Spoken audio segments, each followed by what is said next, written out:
국민 여러분 안녕하세요. 공작관TV 그레이트 게임의 최수용입니다.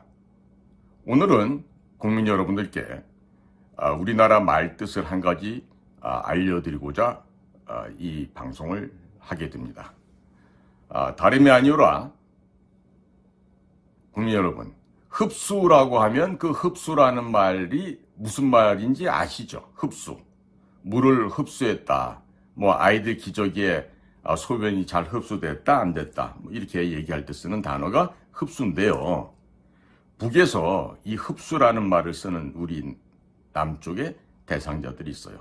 하나는 김대중이고 또 다른 하나는 서훈입니다. 자, 지금 우리의 비밀 공작망에 따르면 이 서훈과 김대중에 대한 이야기들이 나오는데 참 이 기가 막힌 얘기가 지금 나오고 있습니다. 2000년도 6월 15일 날 김대중은 남북 간의 평화를 이룩하느니 어쩌느니 하면서 국민들을 속이고 사전에 박지원을 통해서 수억만 금의 미화 5억 불 이상을 북에다가 헌납을 하고 김정일과 회담을 하게 되었습니다. 그때 김대중은 평양공항에 도착해서 의전 경호 무시한 채로 김정일이가 탄 차에 동승을 하게 됩니다. 그 순간에 대한민국의 경호실에 누구도 그 차에 탑승할 수가 없었습니다.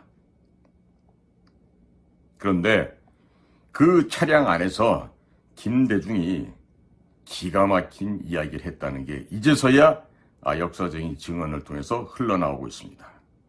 자, 김대중이가 뭐라고 했겠습니까? 김정일에게 다음과 같은 이야기를 했다 그럽니다.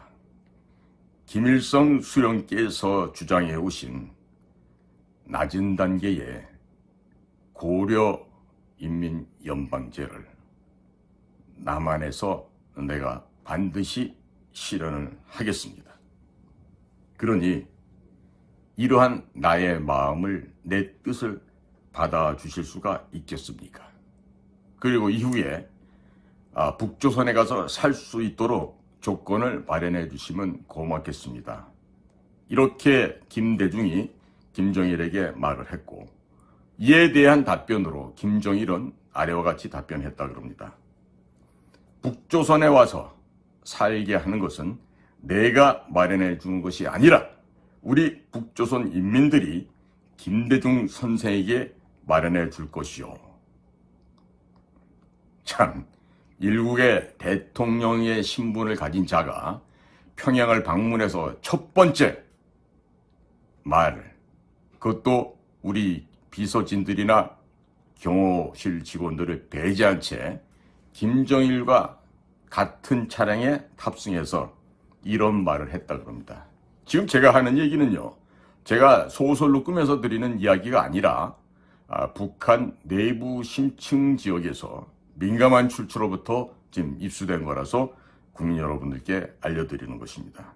자, 그러면 김대중이 왜 그런 말을 했는지 짐작이 가시죠. 그래서 지금도 북한 괴뢰 평양의 심장부에서는 김대중이야말로 우리가 흡수했던 자다. 그리고 김대중이 평양에 와서 6.15 회담을 했던 것은 우리 대남 공작기관의 아주 커다란 성과 사업 중에 하나였다.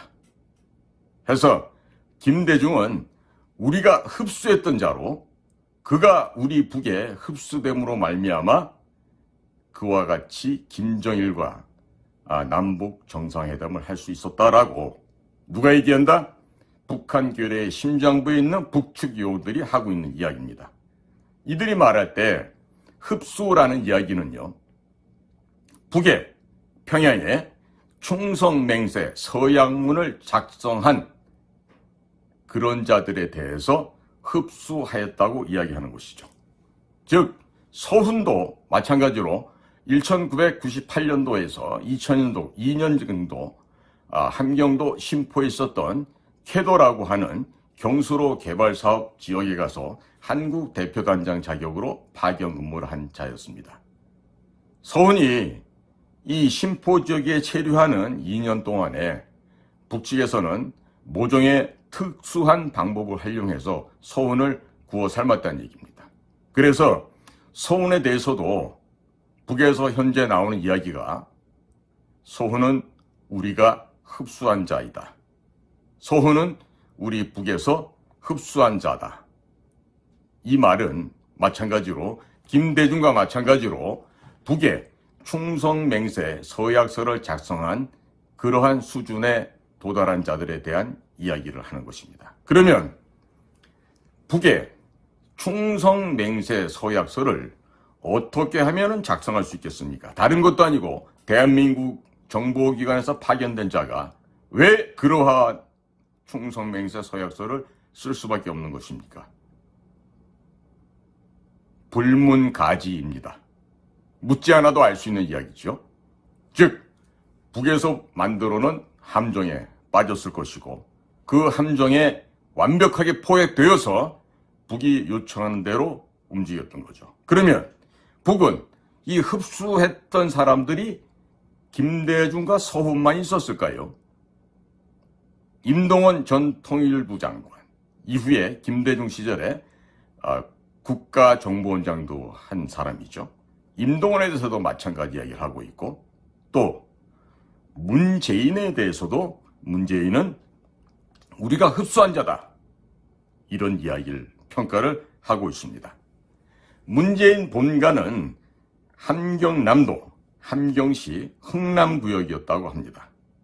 당시 문재인이 노무현 정부 시절 청와대에서 시민사회수석 할 때 생년월일을 고치고 이산가족 상봉하러 북을 방문한 적이 있었습니다.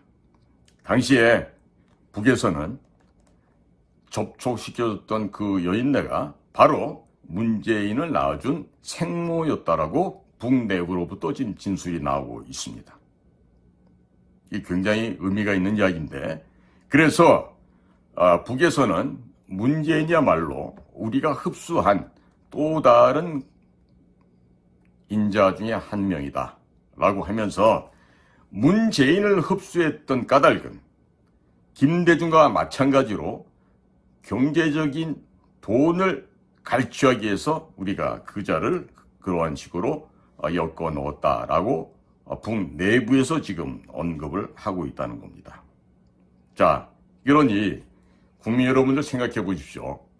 북의 대남 공작은 상당 부분 성공을 했습니다. 김대중도 흡수가 되었고 문재인도 흡수된 자 중에 하나였습니다. 그러면 그들과 같이 청와대를 구성하고 있었던 그 밑에 있던 졸개들은 어땠을까요? 그런데 문재인에 대해서 흡수했다고 얘기하면서 북측에서는 다음과 같은 추가적인 설명을 전해왔습니다. 무엇이냐? 문재인은 그저 꼭두각시로 돈을 뜯어내는 도구로 활용을 하고 실제로 이 일을 할 수 있는 것은 문재인 뒤에 옆에 얼마든지 있기 때문에 굳이 문재인까지 활용할 필요는 없겠다.